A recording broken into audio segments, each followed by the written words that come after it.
Good afternoon, everybody. Thank you so much for inviting me to speak today. I actually want to start with an exercise. So I'm walking into a moment that could be stressful in front of all of you.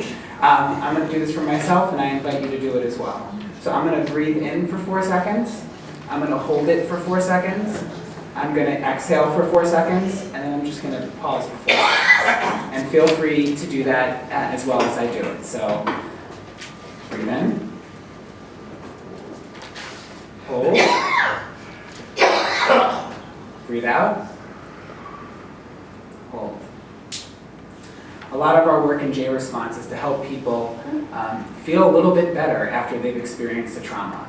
And sometimes they're paralyzed as to what they can do.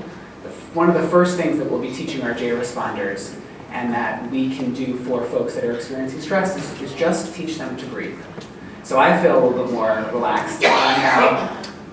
More relaxed in front of all of you, and just want to take that with you as just one of many things that we'll be doing in our JResponse trainings. I recognize that this is your last topic of discussion after 2 full days, so I'll do my best to keep my presentation engaging, interactive, and concise.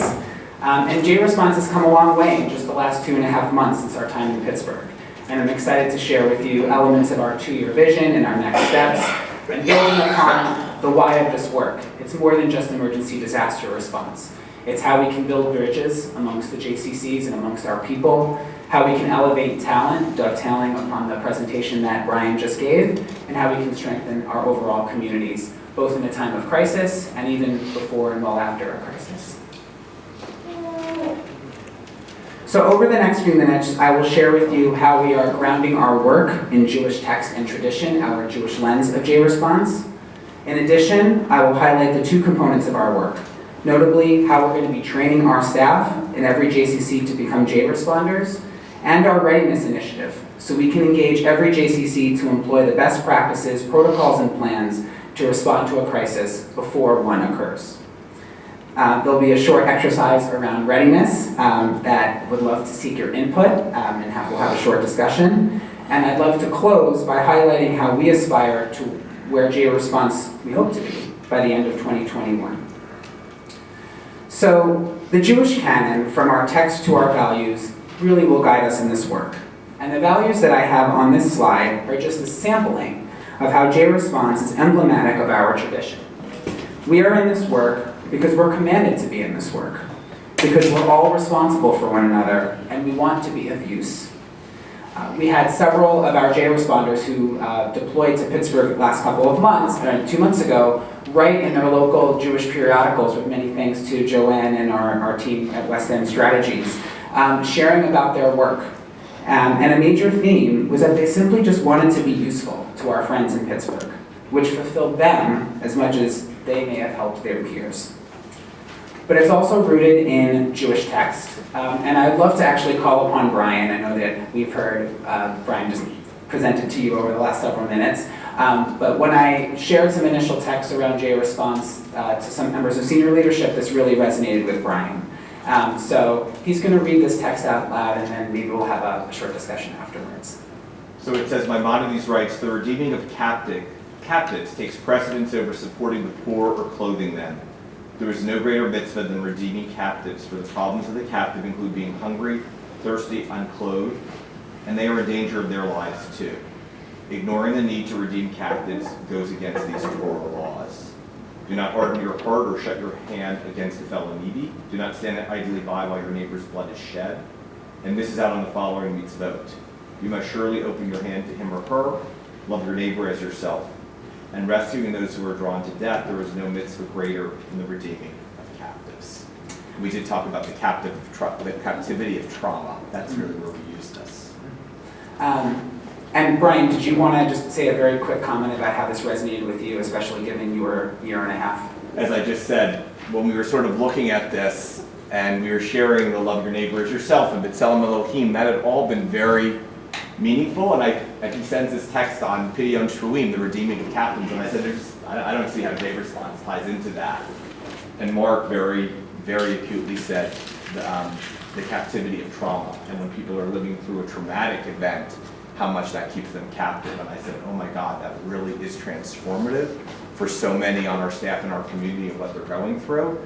And if you think about that, not just in Pittsburgh, but what, as we visit Dallas in a few weeks, that are going through what it's like to have tornadoes going through and destroying a part of your building, and the fear that creates every time there's a thunderstorm, or Joel Dinkin in Houston, and for the lay leadership in Houston, every time it rains, it creates trauma, that actually can really create a sense of captivity. So that's where JResponse can actually help client protects. Thank you, Brian. I'm the plan for today. And I want to give you an opportunity, perhaps in pairs, just for a minute, and I'll put the text back on after I read the prompts for discussion. What does this text mean to you? And how might you think that this text can inform our JResponse work, both concurrent and also in addition to maybe what Brian just shared? So just turn to your partner for 2 minutes, that way it can be a little more interactive. Take a look at this text and just share with your partner what resonates for you, and I'll call you back in 90 seconds. Sure. Come around.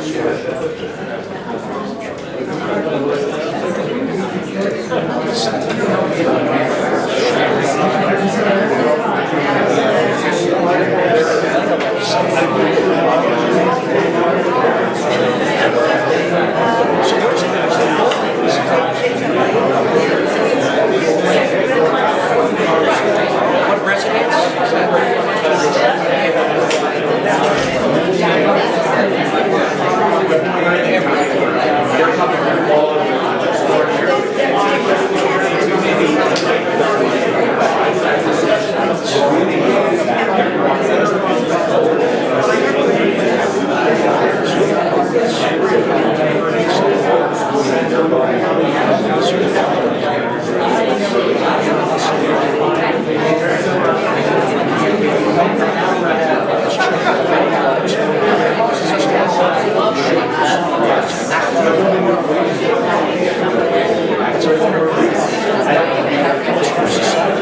So I'll give you another 30 seconds or so, 30 more seconds to chat.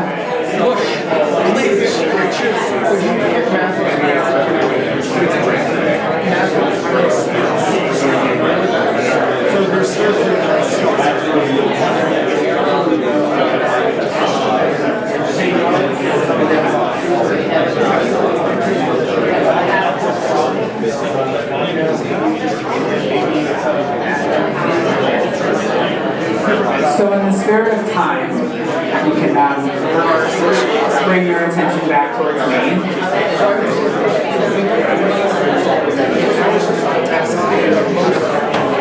If you see my hand go up,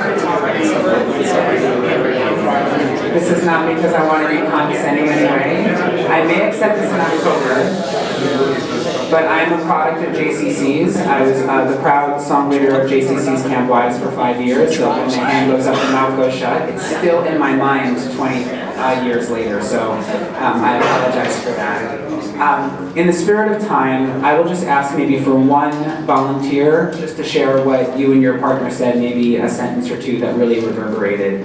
Just get one voice from the room, and then we'll carry on.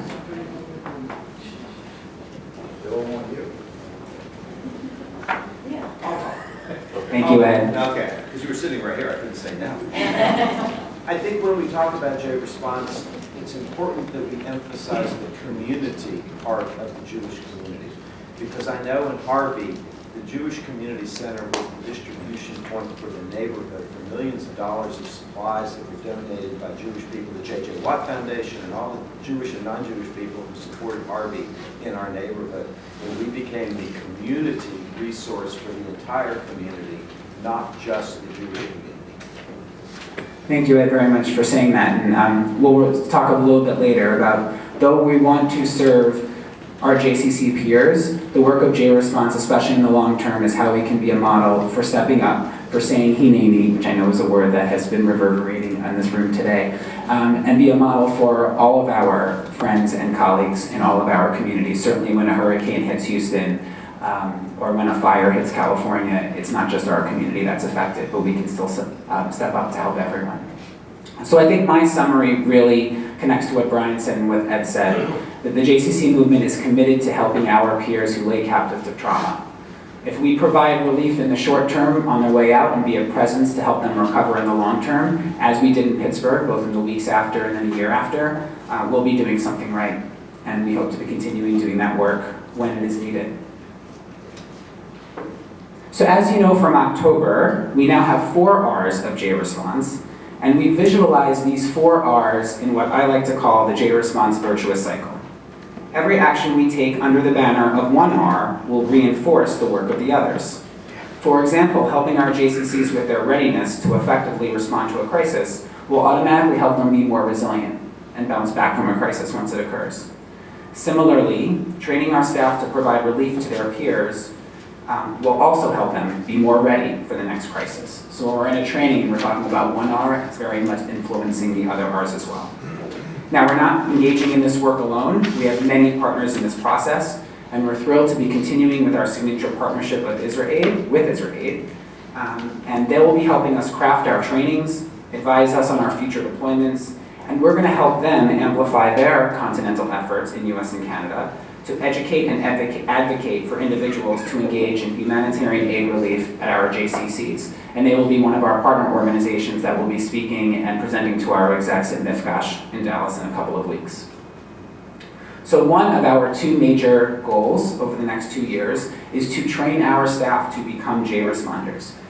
We're going to be doing this through a series of continental trainings. It's one model of several that we may be iterating and piloting over the next couple of years, but we're going to start with a continental training model in which we hope to train 2 JResponders or 2 JCC professionals from every JCC to be JResponders, those that can deploy to another community in need, and those that can be the JResponse liaison to say, my JCC is doing this in regards to readiness, or this is how my JCC is helping. We hope to involve every affiliated agency in the JCC movement, and if a crisis occurs at any JCC, whether it's affiliated or not, we will be there for them. And we know we'll have done our job if the 4 R's become a key feature of every JCC's culture. Now, I want to give special gratitude to this board for approving funds from the Strategic Action Fund so we can host our first continental training experience at the Evelyn Rubenstein JCC in Houston from March 23rd through 26th. The JCC execs already know about this. The applications and full announcement is going to go to them this week. And we are confident that we're going to have 30 JCC professionals from probably 30 JCCs complete our JResponder training. And thank you for allowing us to get started, for allowing us to add to our roster, for allowing us to learn. And very excited to be working with Jen Mamlet and many of you on the board to secure future resources so we can be doing this work for a long time to come. The second of our major goals over the next 2 years will be to move the dial on readiness for each JCC. So what do I mean by that? Each JCC is likely at a different level of readiness now, partially based on their potential risks, resources, or organizational culture. Our aim is that through our initiative, that they're more ready than they are now in how they will respond to a crisis. Certainly different JCCs have different risks, whether it might be a hurricane in one area or an earthquake in another. Certainly there are potential man-made disasters that can happen in any JCC. Our work will be in the area of sharing best practices, both from within and outside our movement and from within and outside the Jewish community, and one of empowering our trained JResponders to take the lead on readiness at their JCCs. Our practices will also include making the best use of technology, both synchronous and asynchronous learning, to share resources, have dialogue, and build skills. We know it will take time for every JCC to get a JCC professional at a JResponder training, but we can get every JCC involved now in their readiness work. Digitally, seeing them at conferences, we want to make sure that we don't hesitate because we don't know when the next crisis will hit. If we can make work to have them be more ready now and have best practices throughout the field, we want to make that happen. What will be the components of the Readiness Initiative? Well, this is where we're starting, but in a moment I'm going to ask you for your thoughts as well. We're going to be encouraging JCCs to develop relationships or further relationships with folks in their communities that will be there to help them should a crisis occur, whether it's the police department, fire department, heaven forbid, Hever Kadisha, where you're going to hold a vigil. Those relationships need to be developed before a crisis, not after. What are the checklists that we create? When I met with folks in Houston and the fourth flood came during Hurricane Harvey in a couple of years, the fitness director said, it would have been really nice to have a checklist of what I should be thinking about and doing, even though every crisis is different. So how can we help every JCC create those checklists so however the crisis avails itself, there's at least something to rely upon to start the conversation and to get the action going. What's the communication strategy? How are we making sure our staff and our members are okay? How are we communicating through text, WhatsApp, phone? What's the best way to do it depending on the nature of the crisis? Certainly security very much is a whole ball unto itself outside of JResponse, but certainly overlaps with the work of JResponse. And security needs evolve once the JCC has hit a crisis. How do you deal with the ongoing security needs when the work is not routine and perhaps resources are limited? How do we train people at JCCs, not just the folks that come to continental trainings on the readiness work? How do we protect our inventory and document your inventory so we can be of aid to JCCs who inevitably have to deal with years and years of FEMA and insurance reimbursement? If you speak to Sue Fox at the Shorefront Y, she is still dealing with that from Hurricane Sandy now almost 8 years later. And even practical strategies like the 7 to 10 days recommendation. Do we have resources at our JCCs if we have 200 people at our JCC and they can't go anywhere for X amount of time? Are we going to be able to support, help them just like we need to do at our homes in case something happens? And also creating a local JResponse team so our JCCs can step up if there's a crisis in that community. But in the time, some of the time remaining that I have, I'd love to pose these questions to you. As leaders of JCCs, we want to involve with you on this all-important question. When it comes to readiness, what shall we teach? So these are 3 prompts that I will again ask you to buddy up, maybe take 2 minutes and have a conversation, write down some notes, and maybe I'll get 1 or 2 people to respond. And if even just to think about it now and later share with me what we should add to our readiness work. So what are the most important areas of readiness that we should cover for you and your JCC? If we're speaking to an executive or a lay leader or all of you. What have you learned from crises that you may have managed or experienced that could help inform the development of our readiness initiative? Whether it's the obvious or crisis that we would respond to, a natural disaster or a significant man-made disaster, or even less intense crises that can provide learning for us. And how might you, and this is a direct ask, although many of you have been so generous with your time and efforts on JResponse already, how might you want to be involved given your personal expertise and interests? So again, just take 2 or 3 minutes. It could be the same partner, it could be a different partner, it could be a group of 3, whatever you like, or 4, or tables. And just write down some notes, share some ideas. Maybe I'll call upon 2 of you just to hear your initial thoughts, and then I'll close. Go ahead.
in the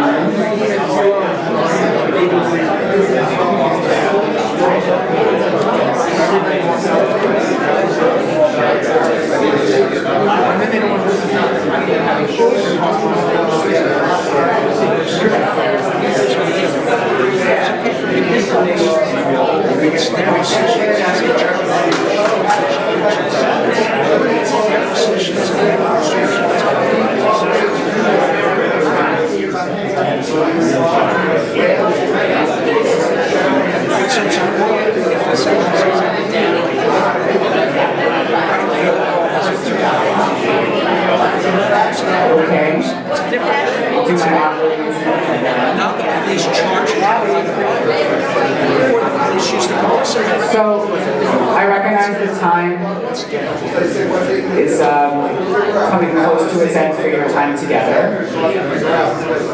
But I would love maybe this time to get 2, maybe 3 responses from a group, and just to hear what rose to the top.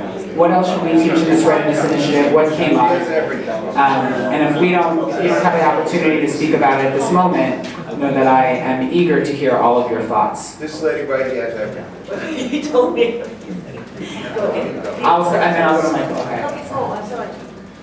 Dana, thank you so much. So we said we brought up a lot of things, but we said basically be prepared for the worst and hope for the best. So that means do research, learn what's happening around. First of all, learn from places that deal with these situations many times, like Israel, what happens there. Right. Research and be in touch with all the community around you, see what's happening, the preparedness in libraries, in community buildings, in schools, etc. There should be drills, and everyone should know what their role is and their job is within their facility, communication between all the different facilities, and there's much more done. Thank you so much, Dana. Michael. So my guess is that many of us have emergency response plans and training plans, and collecting that from the field to try and not reinvent the wheel, but distill it to some basics that could be shared with those who don't yet have those plans might be the way of moving forward. Thank you very much, Michael. And I will add that we're using readiness. Readiness can be distillated 2 ways. One, as prevention, that many of us, well, probably most, if not all of our JCCs have fire drills and evacuation drills, or staying in place drills for an active shooter, what have you. But there's also readiness, assuming the crisis is going to happen. So the crisis is happening. Where are we going to? Again, not things that we want to think about, but we have to think about. Where's the vigil going to be? Who do we know that have Khadijah? If it's a crime-related incident, the FBI. Who do we know at Jewish Family Services? Do we have a strong relationship with them? When do we need therapists? We're going to be teaching our JResponders to do psychological first aid or mental health first aid, but part of that role is to get them to a professional that knows that work. So we're going to be looking at both sides of readiness, but specifically that second side, that we think that there's room to grow for all of our JCCs. So thank you for participating in that second discussion, and I look forward to more of your thoughts and feedback. In closing, I know I've only been on staff for the better part of 6 months, but I'd like to offer that JResponse has gone pretty far during this short time, from our time in Pittsburgh to developing this vision to creating a lot of excitement in the field to reaffirming our partnership with Israel. But I really think it'll be during the next 2 years that JResponse will really take shape and help transform our movement. We hope to have, through the continental model, and perhaps even more if we switch to a regional model, 200 plus JCC professionals trained at this continental level that could be deployed at any moment, that could be our liaisons on readiness and other items at all of our JCCs. That we hope to take select of those 200 and choose the best of the best that also can be great as educators to train them to be trainers. So they can go to more JCCs more often and train more of our staff to be JCC professionals. Wouldn't it be great in 2 years to have 1/6 of our full-time workforce be ready to say Hineni at any moment? That all JCCs are seriously implementing readiness best practices, and that we solidify, again, a practice of 4 Rs, that there's an ethos of volunteerism, that everyone in that broader community know that when something happens, the JCC staff are going to step up. And I think that happens already, but we can make it happen that much more so through the work of JResponse. Now, if we get there, or wherever we are in 2 years, hopefully we're here, then we can think about the next level. We can think about training members of our community, not just JCC professionals. That's where we're starting with JCC professionals based on the board's recommendations, and one that I wholeheartedly agree with. But how can we train members of our community, work with Israel to do that? How do we go beyond the movement? If we become the real subject matter experts on professional response, can we teach Hillel, just like they're teaching us on talent, and federations, and all the other places where Jewish communal professionals work? And how do we share expertise both outside of the JCC community, but also outside the Jewish community? We are plugging into the communities of Catholic charities and Protestant welfare charities and other faith and non-faith-based organizations that are doing this work. We want to learn from them, and eventually we want them to learn from us, and that we'll all band together when a crisis or deployment happens. There are some closing questions that I'll just take for you to think about. Based on where we were half an hour ago, is there anything that you're thinking now about JResponse that you weren't thinking about before, or a question you now have, or any other feedback? Would love to hear any responses you have at any point, but mostly I want to close by saying thank you. Thank you to this JCC movement for taking on this really holy and important work. Thank you for Daron for hiring me to run this, because I was telling a friend last night that I think my time in Pittsburgh and the time over the past 6 months have been the most meaningful of my career, and I know that we're just getting started. And thanks to all of you for being champions of JResponse. Shalom.